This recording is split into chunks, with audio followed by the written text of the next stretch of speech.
থাকা ছুরি দিয়ে এই আসামি আব্দুল কুদ্দুস মিয়াকে আমি খুন করে তার মানি ব্যাগ নিয়ে আমরা পালিয়ে যাই।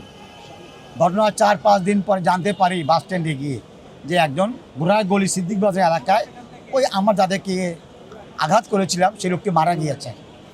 পরবর্তী পর্যায়ে আদালতকে স্বীকারোক্তি করে আদালত তার স্বীকারোক্তি গ্রহণ করেন এবং দীর্ঘ প্রায় 10 বছর বিভিন্ন এই মামলা মোট 15 জন সাক্ষী মোট সাক্ষ্য প্রদান করেন।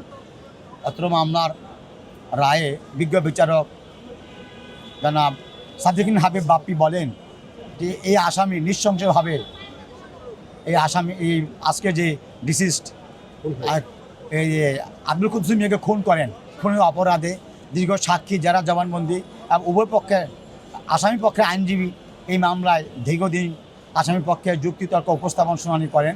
বিজ্ঞ আদালত তার রায় বলেন যেহেতু একটা হত্যা মামলা ছিনতাইকারী মূলে আসামিকে এবং যে বাদীকে খুন করার অপরাধে বিজ্ঞ আদালত বিভিন্ন দীর্ঘ সাক্ষী জবানবন্দি এবং যুক্তিতর্ক উপস্থাপন চাচ্ছে। আদালত বলেন এই মামলার 1 নং আসামি মাসুম মিয়া আলিয়াস কালু এই মামলার আসামির হত্যা স্বীকারোক্তি জবানবন্দি করেছেন এবং দীর্ঘ সাক্ষীতে এই খুনের বিষয় খুব অত্যন্ত প্রমাণিত হয়েছেন।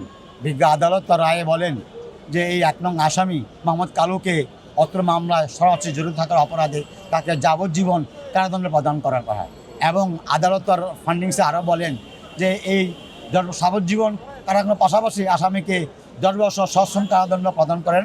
অনাদায়ে তার 1 বছর 10,000 টাকা জরিমানা প্রদান করেন। অনাদায়ে তাকে 1 বছর সশ্রম কারাদণ্ড প্রদান করেন।